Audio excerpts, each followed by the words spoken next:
Beyond the Gates spoilers, the Richardson family had always understood that the most dangerous moments were not the explosive ones, not the arguments that shattered glasses or the scandals that unfolded in public, but the quiet days leading up to an event everyone pretended was harmless. A family gathering, a ceremonial occasion, a dinner meant to signal unity rather than fracture. Samantha Richardson felt the weight of that truth pressing on her chest long before the date arrived, long before anyone else sensed that something was wrong. Her guilt did not announce itself dramatically. It settled in her body like a low-grade fever, persistent and exhausting, born from the knowledge that she had allowed a choice to stand unchallenged when she should have intervened. She had convinced herself it was not her place, that silence was a form of neutrality, but as the family event drew closer, neutrality felt less like restraint and more like complicity. What Samantha could not yet articulate, even to herself, was that the guilt she carried was not only about what she had done, but about what she had failed to prevent. A fracture that would soon ripple outward and expose wounds the family had spent years carefully disguising as healed. At the center of that approaching fracture stood Nicole, a woman known for her composure, her emotional discipline, and her almost unnerving ability to absorb conflict without allowing it to touch her expression. Nicole Dupree did not argue. She mediated, redirected, softened edges until everyone left a room believing compromise had been achieved.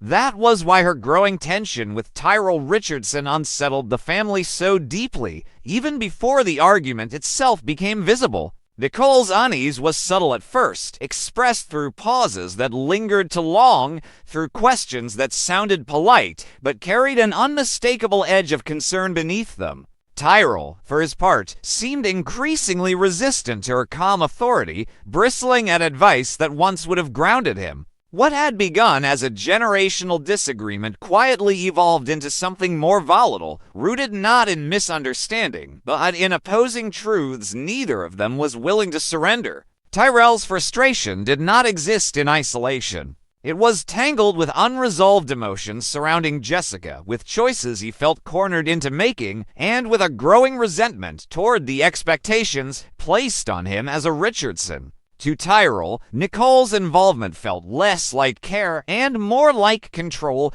an extension of the family's long-standing belief that stability mattered more than honesty. Nicole, however, saw the situation through an entirely different lens. She recognized patterns she had lived through herself, the slow erosion that occurs when silence replaces accountability, and she feared that Tyrell was repeating mistakes that would cost him far more than he understood. Their conflict was not loud, but it was deeply personal, fueled by the dangerous assumption that love alone justified intervention. Nicole could not accept Tyrell's insistence that his struggles with Jessica were private matters, not when the consequences threatened to fracture the family's fragile equilibrium. Tyrell, meanwhile, interpreted her concern as judgment, as a refusal to trust his autonomy, and that perception hardened into defiance. Samantha observed all of this from the margins, her guilt intensifying as she realized that her earlier silence had helped create the conditions for this clash. She had known pieces of the truth before Nicole did. She had understood how deep Tyrell's resentment ran, how close he was to rejecting the family's guidance entirely, yet she had chosen restraint over honesty. Fearing that speaking up would accelerate a confrontation she hoped could still be avoided. Now, with the family event approaching, Samantha sensed that the carefully maintained balance was about to collapse and that her failure to act sooner had removed any chance of a gentle resolution.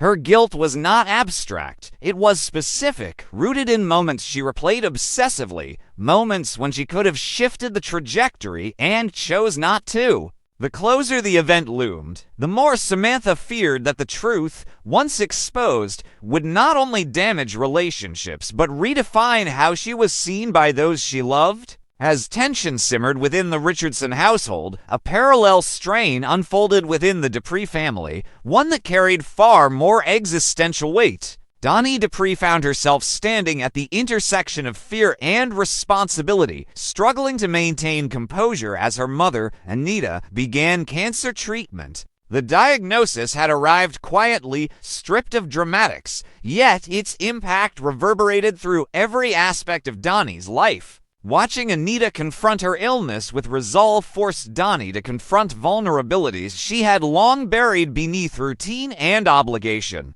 At the same time, Donnie and Nicole awaited the results of genetic testing, an exercise in patience that felt cruel in its uncertainty. The possibility that they might carry markers associated with Anita's illness introduced a new layer of fear, one that extended beyond themselves to their children, to futures they had always assumed were stable. Vernon recognized the toll this uncertainty was taking on Donnie before she acknowledged it herself. His advice, offered without pressure or judgment, centered not on solutions, but on endurance, on the understanding that strength did not require constant motion or control. He reminded her, gently but firmly, that fear did not diminish responsibility, but neither did responsibility require self-destruction. Donnie listened, absorbing his words slowly, aware that her instinct was to compartmentalize pain rather than process it. The knowledge that her own health, and potentially her children's, hung in the balance made every decision feel heavier,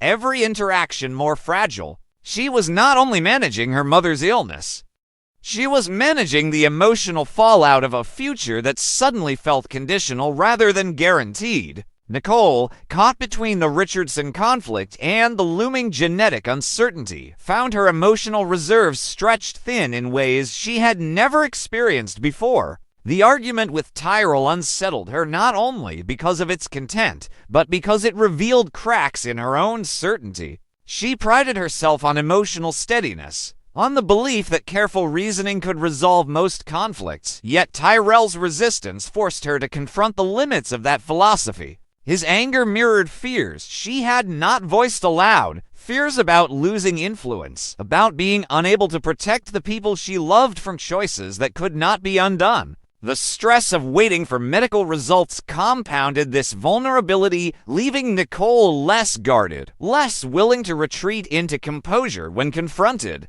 As the family event drew closer, the unspoken connections between these parallel tensions became impossible to ignore. Samantha's guilt, Nicole's conflict with Tyrell, Donnie's quiet unraveling under the weight of medical uncertainty, and Vernon's attempts to anchor the family in perspective all pointed toward a single truth the family had long resisted: that silence, no matter how well-intentioned, had become their most destructive habit. Each character stood on the brink of realization, aware that the approaching gathering would not merely mark a date on the calendar but serve as a catalyst, forcing truths into the open that could no longer be contained. What none of them could yet predict was the exact shape that fallout would take. Samantha sensed that her guilt would soon be exposed, whether by her own admission or by circumstances beyond her control. Nicole understood that her conflict with Tyrell could not remain unresolved without causing lasting damage, especially as deeper family fears surfaced.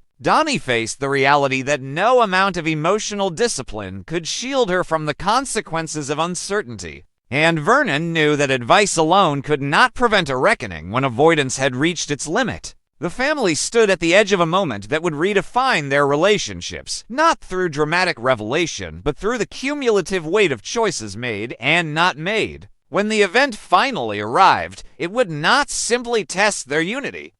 It would expose the cost of the truths they had delayed to long, leaving each of them to confront not only one another, but the versions of themselves they had been carefully protecting. As if the weight of illness, family tension, and unspoken guilt were not enough, Donnie found herself confronting a truth she had spent years convincing herself was no longer capable of destabilizing her. The return of unresolved feelings for Bill Hamilton did not arrive as longing or desire in its simplest form, but as something far more insidious: recognition. Bill represented a version of herself that had existed before restraint, before duty hardened into habit, before love became something carefully managed rather than instinctively felt. These emotions did not negate her devotion to Andre Richardson, whose steadiness and kindness formed the emotional architecture of her daily life, yet their coexistence unsettled her. Donnie did not want to betray Andre in action or thought, and yet she could not deny that Bill's presence awakened questions she had never fully answered about choice, timing, and the paths she had not taken. It was not nostalgia that frightened her most, but the realization that unresolved emotion does not fade simply because life moves forward. Vernon recognized this internal fracture with the clarity of someone who had seen history repeat itself too many times within families like theirs.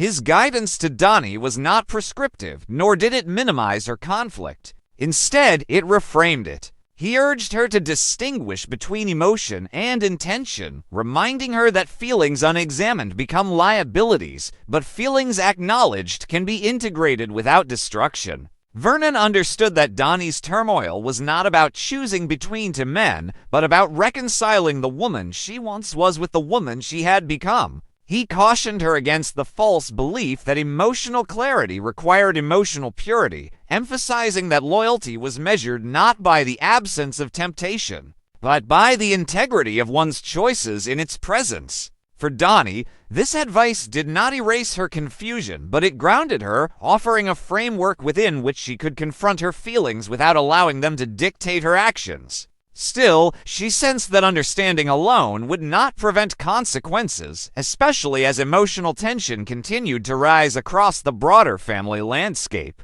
While Donnie wrestled with her internal conflict, another revelation threatened to destabilize the fragile equilibrium forming among the younger members of their community. Shanice Johnson, long admired for her professionalism and discretion, found herself unable to carry the weight of her secret alone. The kiss she had shared with Ted Richardson on New Year's Eve lingered in her mind not because of passion, but because of what it represented, a lapse in boundaries that challenged her understanding of herself. Shanice was acutely aware that secrets have momentum, that the longer they remain unspoken, the more power they acquire. Confiding in Ashley Morgan was not an impulsive act, but a calculated one, born from trust and a desire for accountability rather than absolution. Ashley's reaction, though outwardly composed, was shaped by a complex interplay of shock, disappointment, and reluctant empathy. As colleagues, they shared an understanding of professional ethics that made Shanice's confession deeply unsettling. As individuals, however, Ashley recognized the vulnerability embedded in Shanice's admission. She did not see malice or manipulation in Shanice's actions, but she could not ignore the potential fallout either. Ashley's internal response was marked by a quiet recalibration of how she viewed both Shanice and Ted, aware that knowledge once gained cannot be unlearned. The revelation placed Ashley in a precarious position, forcing her to confront her own boundaries around loyalty, discretion, and the moral responsibility that comes with being entrusted with another person's truth. The significance of Shanice's confession extended beyond personal guilt or workplace discomfort. It underscored a recurring pattern within this interconnected community, moments of emotional vulnerability leading to choices that ripple outward, affecting individuals far removed from the original act. Ashley understood that how she responded would shape not only her relationship with Shanice, but the broader ethical climate in which they all operated. Silence, once again, emerged as both temptation and threat, its familiarity masking the damage it could inflict if chosen reflexively. As these personal tensions unfolded, Leslie Thomas pursued a different kind of risk, one rooted not in emotion, but in strategy. Her approach to Joey Armstrong under the guise of fundraising for her free clinic project was calculated, deliberate, and layered with intention. Leslie was acutely aware of Joey's influence, his ability to mobilize resources while entangling recipients in obligations that rarely ended where they began. Still, the clinic mattered to her not as a symbol, but as a tangible extension of her values, a means of providing care to those consistently overlooked by systems designed to prioritize profit over need. Approaching Joey was a gamble, one that required her to weigh ethical compromise against practical necessity. Joey, for his part, recognized opportunity as instinctively as others recognized danger. Leslie's proposal intrigued him not solely because of its philanthropic framing, but because it positioned him as indispensable. a benefactor whose involvement could reshape both perception and power dynamics. He understood that generosity, when offered strategically, creates leverage, and Leslie's urgency made her vulnerable to precisely the kind of influence he specialized in exerting. Their interaction did not result in immediate resolution, but it established a trajectory, one that would test Leslie's resolve as much as Joey's intentions. Across these parallel storylines, a unifying tension emerged, one defined by proximity rather than coincidence. Each character stood at the threshold of choice, confronted by the realization that intention does not insulate action from consequence. Donnie's emotional reckoning with her past threatened to reshape her present if left unexamined. Shanice's confession challenged the boundaries of trust and professional integrity. Ashley's response would determine whether honesty functioned as a catalyst for accountability or a burden to be concealed. Leslie's pursuit of funding risked entangling her mission in compromises she might later regret. What connected them all was not scandal or betrayal in its most dramatic form, but the quieter, more dangerous process of rationalization. Each had a reason for their choices, each believed themselves capable of managing outcomes, yet history within their families and community suggested otherwise. As Vernon had subtly implied, wisdom did not lie in avoiding complexity, but in acknowledging it without surrendering moral clarity. The approaching days promised no immediate explosion, no singular moment of collapse, but something arguably more destabilizing: gradual exposure. Truths once confined to internal monologue and whispered confessions would begin to intersect, creating pressure points no one could fully control. The family event that loomed on the horizon would not merely gather them in one place. It would compress these unresolved tensions into a shared space where silence would become increasingly unsustainable. Each character sensed, in their own way, that whatever followed would not be undone easily, and that the cost of restraint, long mistaken for virtue, was about to be fully revealed.